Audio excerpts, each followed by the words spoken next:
Welcome to a Pulp Event podcast, brought to you by the PulpNet, your link to the online world of the pulp magazines, for over 20 years, online at thepulp.net. In this Pulp Event podcast, David Saunders, pulp art historian and son of pulp artist Norman Saunders, talks with PulpFest guest of honor, Gloria Stoll Karn, about her career as a pulp artist. The talk was recorded on July 29, 2017, at PulpFest 2017 in Pittsburgh, Pennsylvania. Hello, can you hear me? Good. And can you hear Gloria's thing? Let's see. Introduce yourself. Okay, I'm Gloria Stoll Karn. All right, so thanks everyone for being here. You're going to be sharing some time with Gloria Stoll Karn. And she's a remarkable artist with a distinguished career.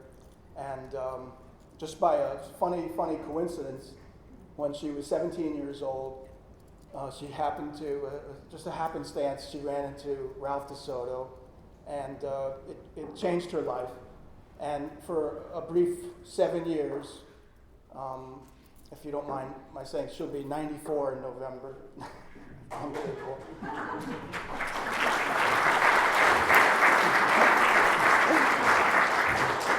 Normally, of course, she would never say that, but it's just so astonishing in terms of our interest in this nostalgia.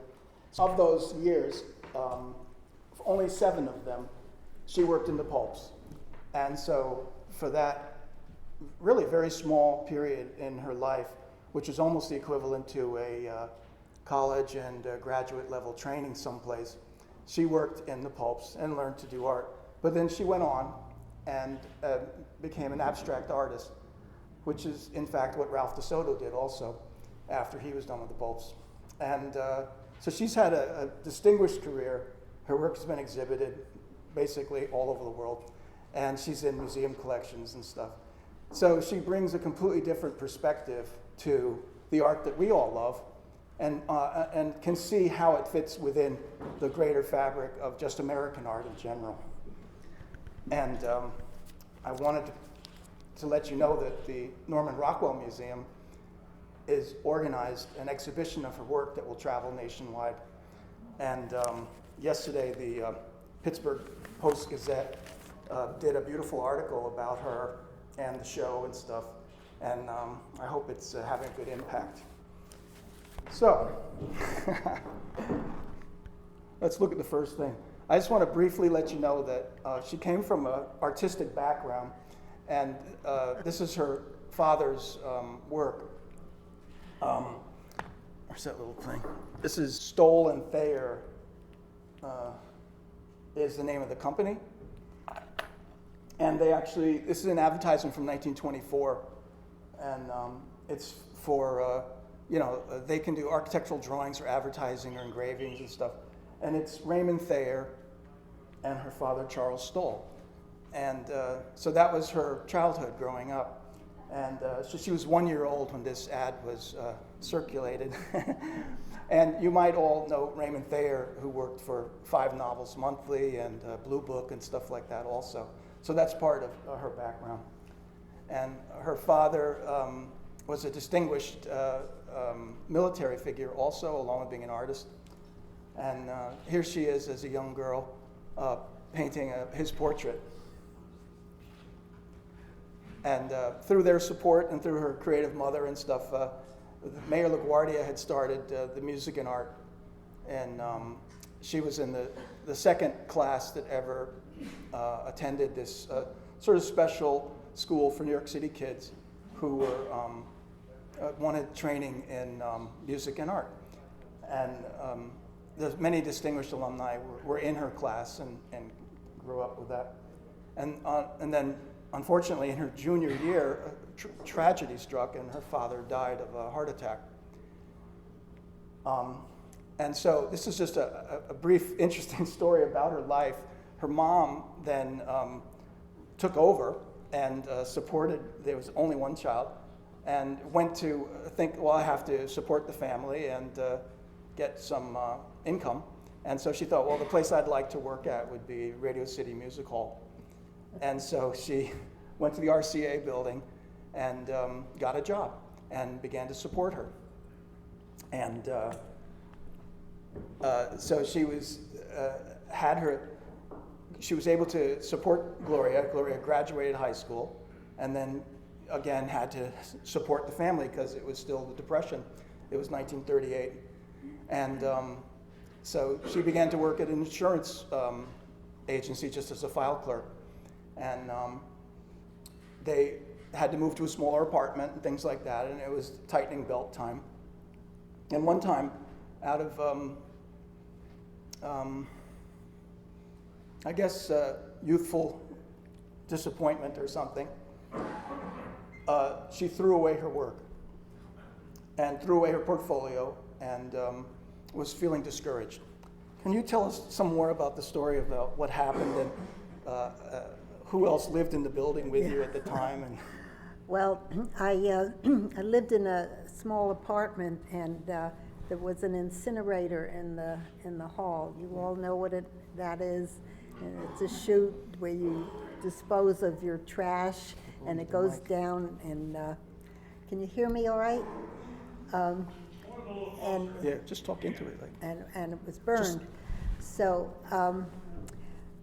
my stuff wouldn't fit down the chute. So people would put their newspapers on the floor of this little room where the incinerator was.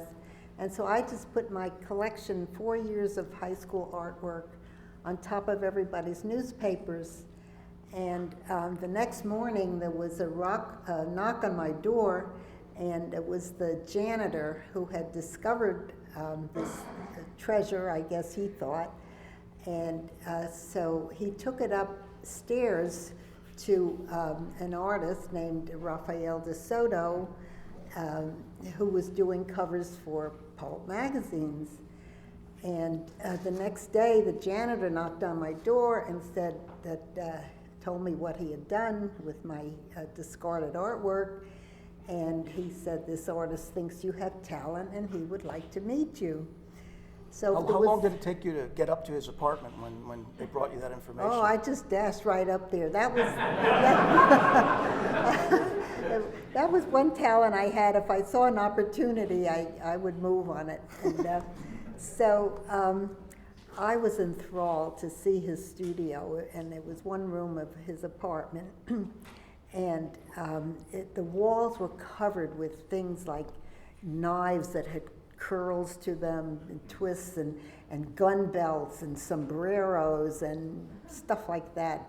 And who opened the door for you when you got there? Oh, when I knocked on the door, and it was kind of dark inside, and this character with this hat over his face opened the door kind of just a crack, and it was a little frightening, but I was on a mission, so I just introduced myself, and it turned out it was a model that Ralph DeSoto was using. Bill Magner. Bill Magner, if that name rings a bell. He posed for a lot of the artists that worked for the Slick magazines as opposed to the pulp magazines. Bill the Ghoul, they called him.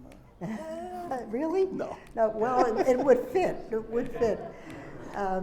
So that was my introduction, and so I got to know the DeSotos, and they were the kind of people that had a lot of parties. They had a lot of friends, and my mother and I were invited to one of those parties, and so. Ralph not only got me started in doing magazine covers, but he also introduced me to the man I finally married, who was at one of these parties. So there's a lot of coincidences all ganged up together in this. That's right. But he said, you're a great artist, and you should be you have talent, and you shouldn't be discouraged. That's right, absolutely. So that's how I got started. And what he did was he got me a black and white illustration to do for one of the pulp magazines. And I did it, and I snuck out of the insurance company building. I wasn't supposed to leave the building, but I did, and I delivered the painting, the drawing rather. And the editor left me alone in her office while she showed it to the art director. And when she came back, she said, his name was Alex Portigal, and she came back and she said, well, Alex said, we've had worse. So with that, I was elated because the implication was that they were going to take it anyway.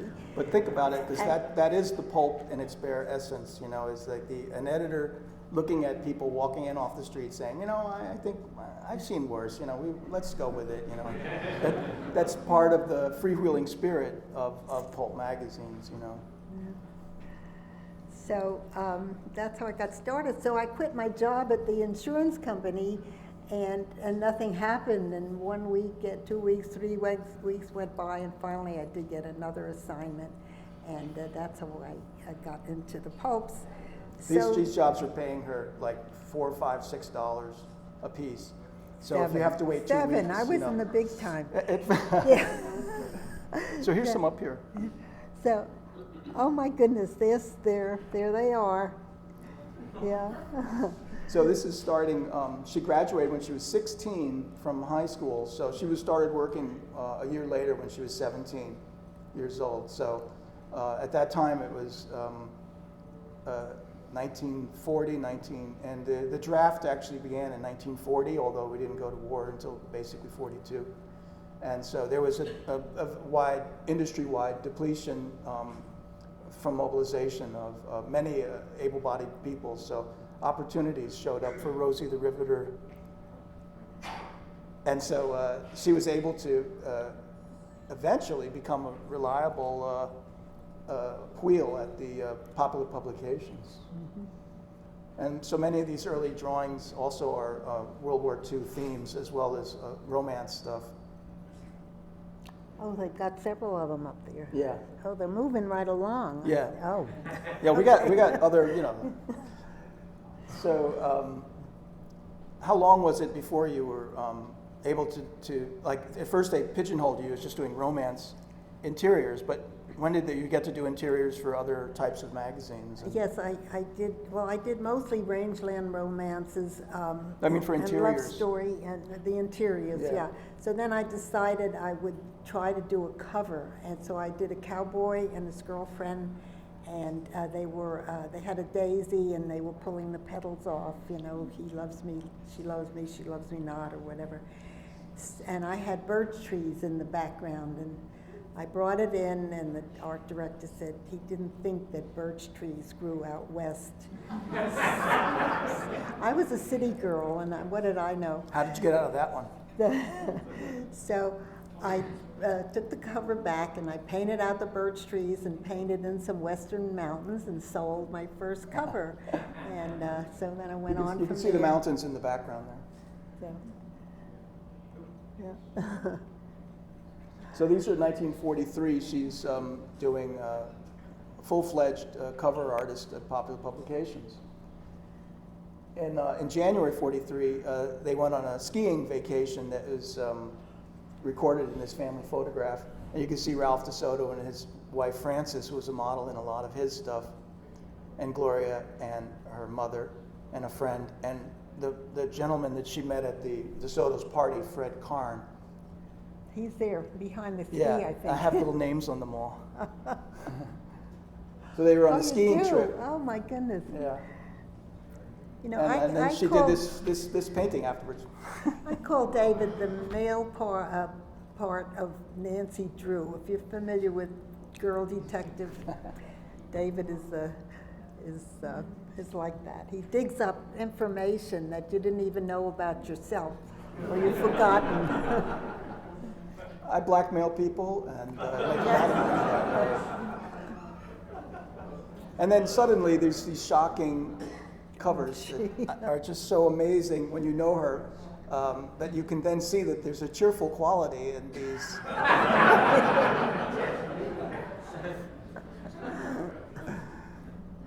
So here's like did you started working for Al Norton? Al Norton, yeah, and Peggy Graves and Jane Littell. Can you hear her? Speak into the mic. Oh, sorry. So then you started working, instead of Jane Littell at the Romance, you started working with Alden and Harry Widmer for Rangeland Romances. Yeah. And how did you come up with these gruesome?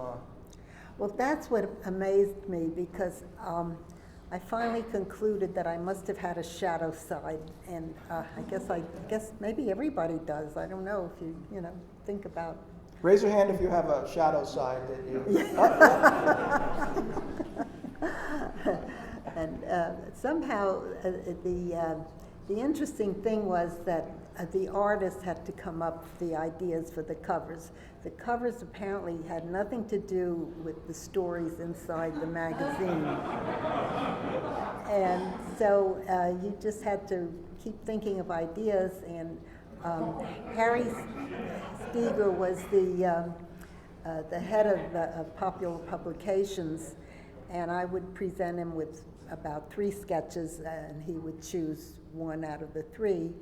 And then I'd wait a few months and I'd resubmit the 2 that he didn't accept that time. And so that's how Did it you went. get Bill Magner to pose for you, or the janitor pose for you? I did sometime get, not the janitor, but occasionally Bill Magner, when I did, like if somebody was hitting somebody over the head with a chair or something like that.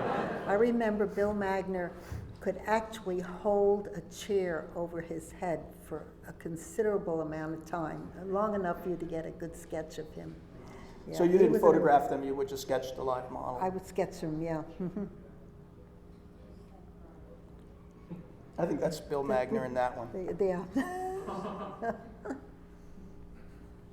And then the thing about living in New York City, the New York Library at, I think it was 42nd Street and 5th Avenue, had a room they called the morgue, and it had boxes and boxes of photos. And no matter what you wanted, they would have it. And I remember one time I was looking for a kneeling llama, the animal, and somehow or other I had to request that. They had to find it for me, and the person came out with a big smile on her face, and what it was one of those religious men, you know, that they call a Dalai Lama. Just the wrong llama. You couldn't fit him into the cover somehow? Never did, but maybe someday. Do you remember doing this one with these? Oh my goodness, yes, I do. Tell them something about it. Yeah, what can I tell you? She's trying to spell out the name of her. She spelled out the name. She started to spell out John somebody with pearls. With her pearls before she met her demise. She was able to take those little pearls and write his name. But the police weren't smart enough. They kicked the rug when they walked right in.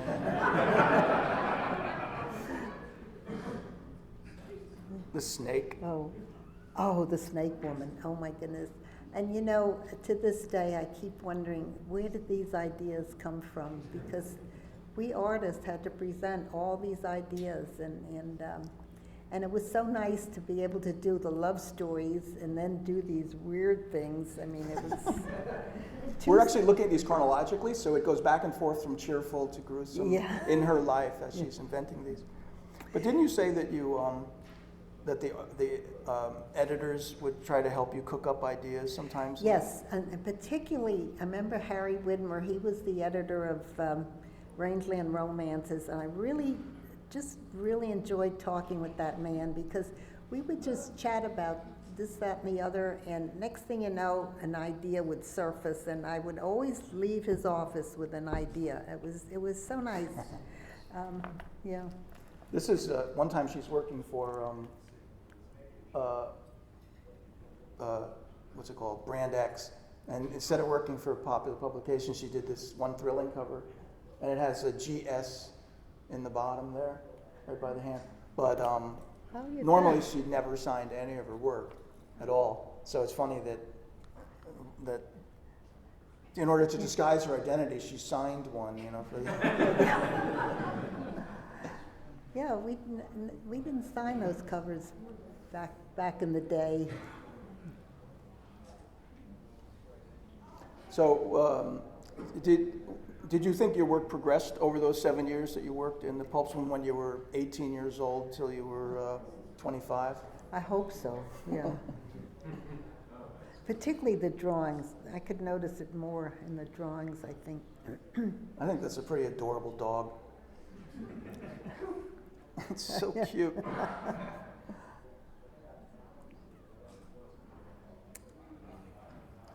Here's a great photograph of her, 1945, in her studio. Yes. She's walled off an area of her bedroom Yeah, with a at her screen. mom's apartment in Queens.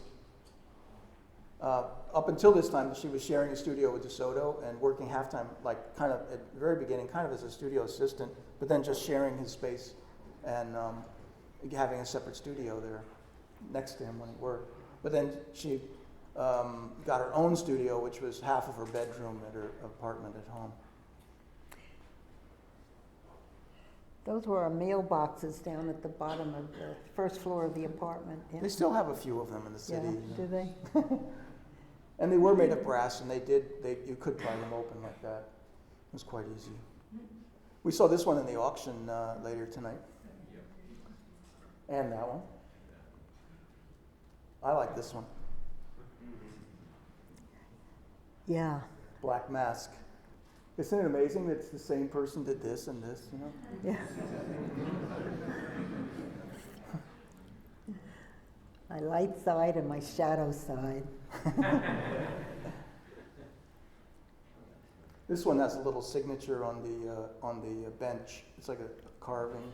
I think it says GS. I can't remember.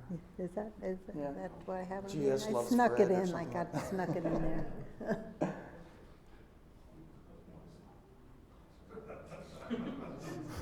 You can see the influence of Ralph DeSoto, and like in this one, I think, with especially like that particular jacket, like the model's always wearing this pinstripe gray pinstripe jacket in a lot of DeSoto's things, and you can really see his acting as her graduate level teacher, and he spent the rest of his whole life teaching, and in fact Gloria also spent a lot of her years teaching also. But so he was actually a good teacher, and he loved teaching. He was a very, very generous man with his time. But she also, at this time, was able to make enough money from the stuff she was earning that she started taking other professional classes at the Art Students League and the Society of Illustrators. And she studied with Harvey Dunn, who is the absolute top of the whole heap in terms of, in New York City, who was teaching illustration art at the time. And then she studied with Elliot O'Hare, also is a very famous watercolorist, probably the most famous watercolorist probably for the second half of the century. So she's finishing up her graduate level work and has kind of outgrown DeSoto in a way, and is producing other work at the same time that she's doing this and getting into abstract art and having exhibitions of her work also. And it was all because of the pulps that she was able to get the time to learn these skills, but also the money to further her own education and fulfill her potential as an artist,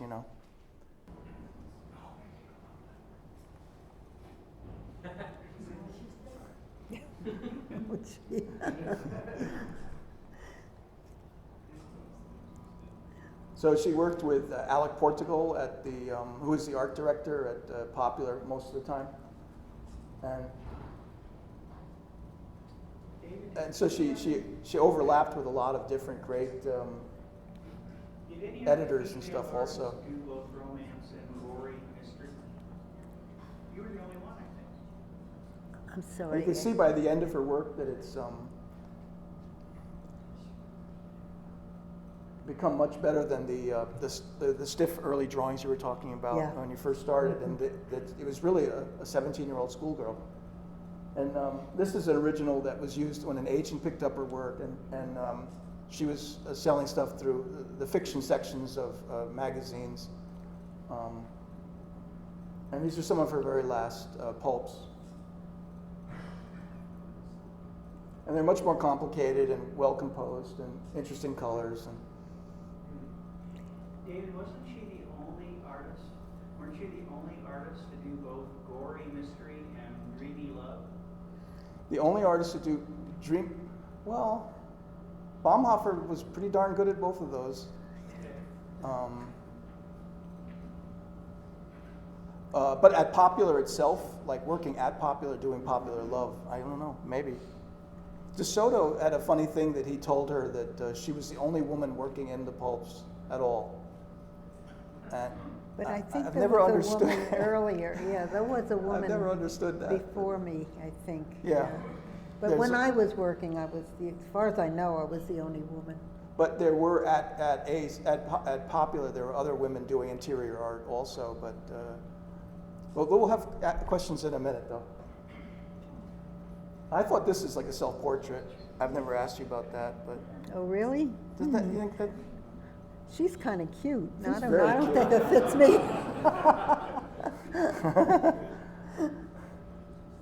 This is, I think, her last pulp cover. Maybe there's one more. I don't know. Whoops. And so, Here I good old am. Fred Karn, that was a oil and coal chemist, teaching and working for an oil company in Pittsburgh, and then teaching in Pittsburgh. Married her and took her, and together they built this dream house that they designed together. And she left New York and moved here to have some beautiful family, several of whom are present tonight. And here's their wedding. What is that?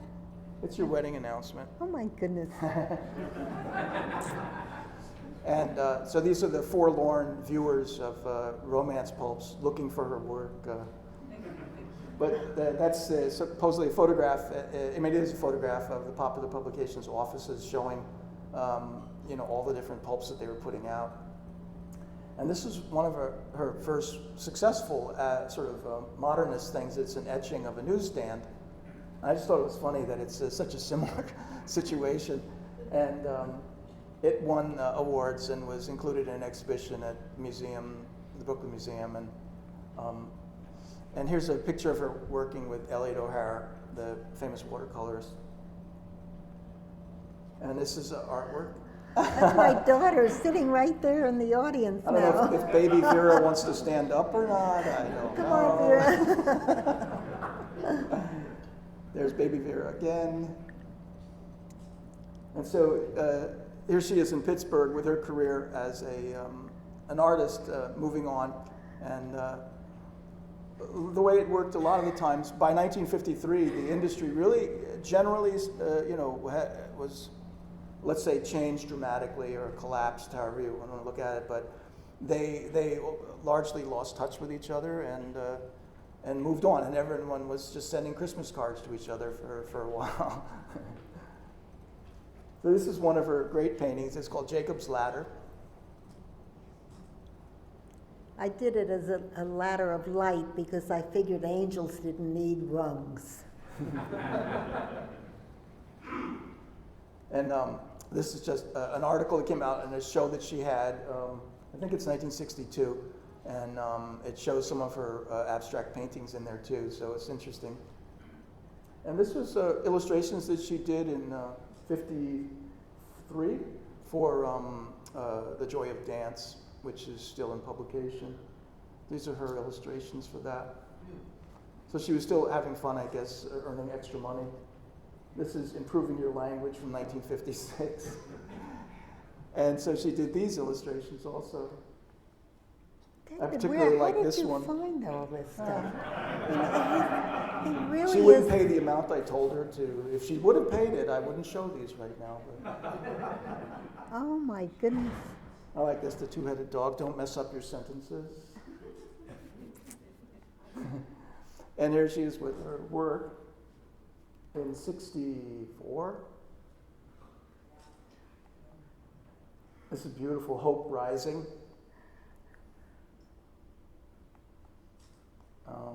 Dancing in the Dark, which is really remarkable. And you can see figures of maybe like a slip or something going back and forth. Here she's incorporating her grandchildren or a child in the actual painting of What are they? Wonderland.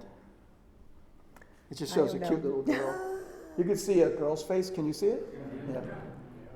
And this is The Gift, is one of my favorite paintings that she did, like the Magi. And then she was rediscovered by all of us, and what's it feel like to be rediscovered by I don't even remember that one. This is 1983, and and every now and then, they say, "Well, she did pulps and she did abstract paintings." But anyway, that's the end of our slide pictures, and I hope I haven't taken up too much time. Well, But this is wonderful. It was kind of educational for me because they dug up stuff that I'd forgotten about for years and years. As I say, he's Nancy Drew's counterpart, male counterpart. it's very weird because in America, lots of artists, no matter how famous they are, as like a Picasso type thing, even Picasso bristled so much at being that only people would buy my Blue Period stuff. They just don't like my Cubist stuff. He really, truly said that, and so it's not unique to America or to just pulp art that an artist is looked at in different ways by different audiences or something. So I don't know how at 93 and a half you're an art teacher, you're an abstract artist, and you're an ex-pulp artist at the same time. Many faces. What's it feel like when you saw the article in the newspaper yesterday? Well, it was a nice feeling. It was very nice, and the young lady that came out to photograph me was just a lovely person. And then I had a phone interview with Mary Thomas, the journalist, and it was just a good all-around experience. And I keep thinking at 93 that stuff is still going on, and it's a good that's a good feeling. Did you expect to wake up and look in the paper and find color reproductions of your paintings from 1948? I mean, isn't that kind of strange that one day you wake up and it I isn't? know, that's it. I mean, I don't know how people in journalism, they have their ways of doing things somehow or other. And like you, David, you dug up stuff that I had forgotten about for years. One other thing I have to keep pinching myself is that she knew so many people that I mean, you ran into or rubbed elbows with so many people, especially at popular publications, that it's you just think, well, gee, what should I be asking her, to find out about? So anyway, if there's any questions, please ask. Ed? Popular had that unique style on their crime and mystery pulps of having a kind of a vignette against a black background with a yellow logo. Did you find that very restrictive to work in that kind of situation with that limited color scheme? I did, in the sense that they would frequently complain that I didn't leave them enough space to put all the titles and authors and information that they wanted to get on there. But the whole idea was to try to outscream every other magazine that was on the newsstand. I mean, you had to use your basic primary colors and so that they would just shout at you. Did you ever have a particular editor that made you feel more liberty in terms of how you use the space or something? Like as if there were a restricted feeling with... No, I can't say that I did. I think I had a very good relationship with Peggy Graves, who did the love story, with Jane Littell, who also had one of the love magazines, and Al Norton, and Weidmer. Yeah, Harry Widmer, yeah, and Did you ever get to actually meet Steger? yes, on a couple of occasions, but he kept a pretty low profile. But he was kind of a prankster And he liked to do like practical jokes. And one time I went into the art director's office, Alex Portigal's office, and I couldn't find my pocketbook, which I had left there. And turns out Harry Steger had hidden it somewhere. And I thought of him as, you know, the head of the outfit, and I didn't think he would stoop so low as to be a practical joker. One day he stuck her pigtails in the inkwell. Oh, and he had a taxidermist put an animal head together, and it had parts from different animals, the horns and it didn't go together. It was just not any animal that you had ever saw in a zoo or anywhere, so, or in National Geographic. He just had this made up. Yeah. Do you know how many of your original cover paintings survived? I have some of them at home. I don't really know how many. Yeah, Oh, so but you do actually have some. no, actually, the ones I have are mostly love stories, and it never occurred to me to collect them. The ones I did collect, I just took a razor blade and sliced them off the stretchers and threw them in a pile because I wanted to reuse the stretchers. I didn't have to keep buying new stretchers. They were mostly all oil paintings. Yeah, so the stretcher was 79 cents. Yeah. And she was being paid $18 for the, yeah. Do you remember when you, first off, thanks for coming. This is very enlightening. This is a beautiful experience being in your presence. Do you remember when that moment, that aesthetic bang hit you and you said, I'm going to go, you know, with abstract? I mean, you're such a beautiful illustrator, you know, and there was so much going on with Norman Rockwell. You had a Saturday Evening Post, you had Maxwell Parrish, you had all these great illustrators that we look to now, and of course everyone would just, you know, love you as an illustrator. So at a time where, you know, people were being challenged by abstract art, what made you, you know, all of a sudden say, I'm going to take this rebellious step.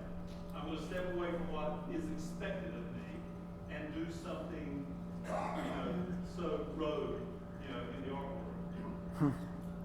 That's something, you give me something to think about there. I don't know, I just had this desire. I used to love to go to, you know, the galleries and see what was going on. People like Ben Shahn really influenced me, and trying to think who else, Gottlieb. I just was kind of pulled in that direction, and I just wanted to, you know, see what I could do. And I found it kind of a challenge to do something that was not so representational. Many other artists, in fact, I think most artists were exploring and experimenting with abstract art at the same time that they were illustrators, even Rockwell and my father and stuff. But also, you were in art schools with other young artists all during those years, and that must have been a pretty fertile group of people that. But actually, when I went to the Art Students League, it was more for anatomy. Mm-hmm. Robert Beverly Hale was my teacher, and he was absolutely amazing, what he knew about the human body, you know, from the bones and then the muscles and the skin and then the clothed figure. And then also I took courses in printmaking, etching, and the one you do on a stone, lithography, yeah. Michelle? What did your husband think of your stunning detective magazine cover? Oh, he was always very supportive, yeah, and which I appreciated. My husband was a chemist, yeah, and he didn't really know much about art, tell you the truth. So some of the mad scientists, perhaps?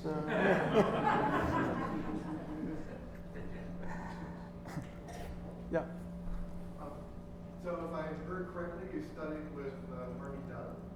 Harvey Dunn, yes, he had a private class, and I can't remember where it was held, but I beg She your said, pardon. no, she didn't think it was.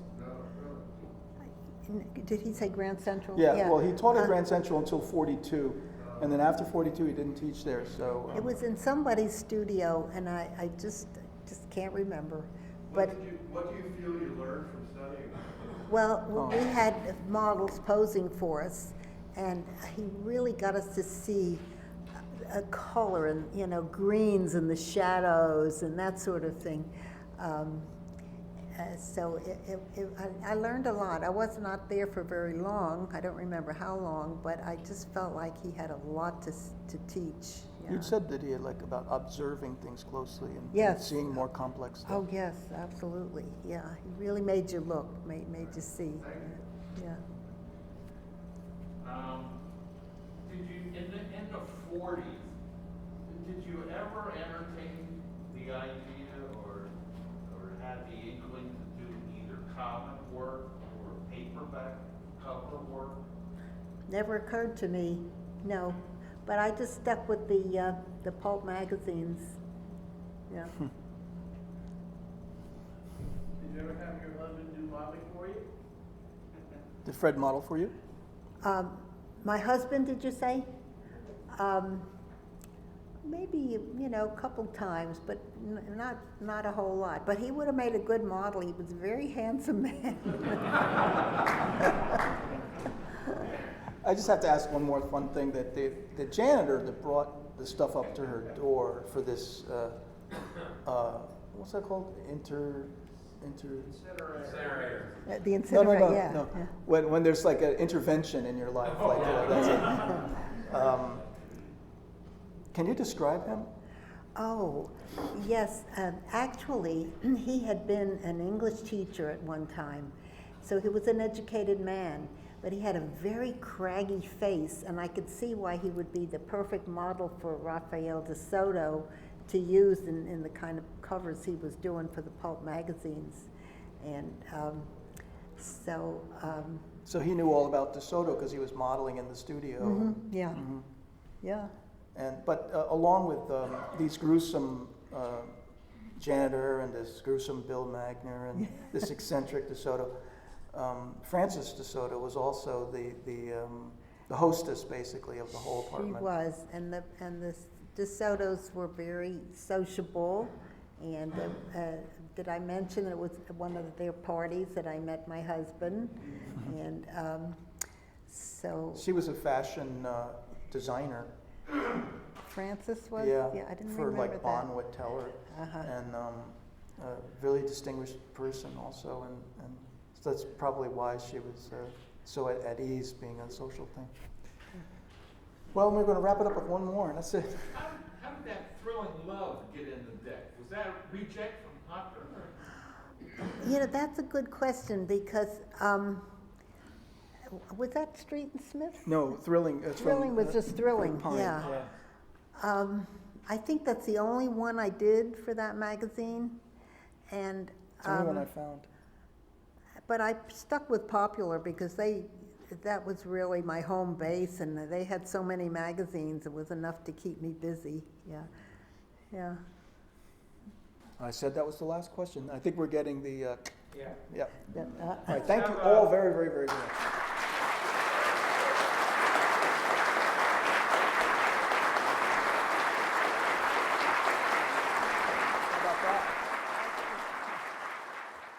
You've been listening to a Pulp Event podcast, brought to you by the PulpNet, your link to the online world of the pulp magazines, for over 20 years. Please visit us online at thepulp.net. Thank you for listening, and keep reading the pulps. The Pulp Event podcast is copyright 2017.